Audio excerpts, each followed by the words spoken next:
നമസ്കാരം. ഇന്ന് നിങ്ങളുമായി പങ്കുവെക്കുന്നത് ഒരു തെനാലി രാമൻ കഥയാണ്. അന്യദേശത്തു നിന്ന് വന്ന ഒരു അകന്ന ബന്ധുവല്ലേ രാമൻ. അയാളെ സന്തോഷത്തോടെ സ്വീകരിച്ചു. തെനാലി രാമൻ്റെ ഗൃഹത്തിൽ കുറേ നാൾ താമസിക്കണം. അതിനാണ് ബന്ധുവായി വന്നിരിക്കുന്നയാൾ തീരുമാനിച്ചത്. തെനാലി രാമൻ അയാളെ മുമ്പ് കണ്ടിരുന്നില്ല. ശരിക്കും എന്താണ് ബന്ധമെന്ന നിശ്ചയവുമില്ല. അതെന്തുകൊണ്ട്? എല്ലാ അകന്ന ബന്ധുക്കളെയും കണ്ടിരിക്കണമെന്നുണ്ടോ? ഇല്ല. അതാണ് രാമനും പറ്റിയത്. വാസ്തവത്തിൽ അതിഥി ഒരു ചാരനായിരുന്നു. അയാളെ ഒരു ശത്രുരാജാവ് അയച്ചതുമാണ്.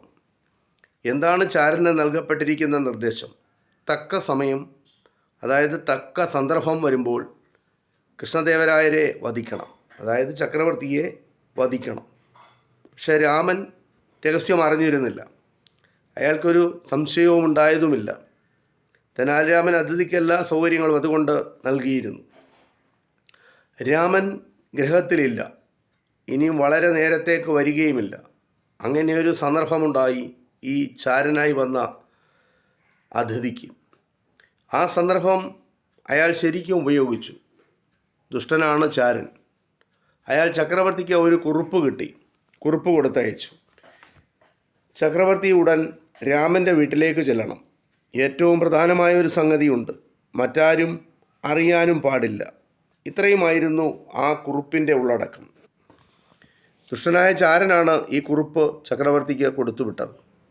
ഒന്നും സംശയിക്കാതെ ചക്രവർത്തി ഏകനായി രാമൻ്റെ ഗൃഹത്തിലെത്തി.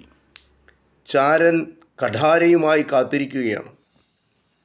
അവൻ പിറകിൽ കൂടി ഒരു ചാട്ടം, കഠാര കൊണ്ടൊരു കുത്ത്. പക്ഷേ ചക്രവർത്തിക്ക് കുത്തേറ്റില്ല. അതിസമർത്ഥനായ അഭ്യാസിയാണ് ചക്രവർത്തി. ശബ്ദം കേട്ടപ്പോൾ തന്നെ അപകടം മനസ്സിലായി. മിന്നൽ വേഗത്തിൽ ഒരു തിരിച്ചിലും കൈകൊണ്ട ഒരു തട്ടും ചാരൻ്റെ കഠാര പിടിവിട്ട് ദൂരത്തെറിച്ചു. ബഹളം കേട്ട് അടുത്തുള്ള ആളുകൾ ഓടി വന്നു. അവരെന്താണ് കണ്ടത്? ഘാതകൻ ചക്രവർത്തിയുടെ പിടിയിൽ അമർന്ന് പിടയുന്നു. എല്ലാവരും കൂടി ഘാതകൻ്റെ കഥ കഴിച്ചു. രാജാവിനെ വധിക്കാൻ ശ്രമിച്ചവനെ ഒരാൾ കൂടെ പാർപ്പിച്ചാലോ? ആൾക്ക് വധശിക്ഷയാണ് നൽകേണ്ടത്. അതാണ് അവർ വിധിക്കാൻ ഉദ്ദേശിച്ചത്. അതാണ് നാട്ടുനിയമം. അത് അനുശാസിക്കുന്നത് ഈ ഘാതകനെ രാമൻ അതിഥിയാക്കിയിരിക്കുന്നു. അതിനാൽ രാമൻ വധശിക്ഷ അനുഭവിക്കണം. അതായിരുന്നു മന്ത്രിസഭയുടെ തീരുമാനം.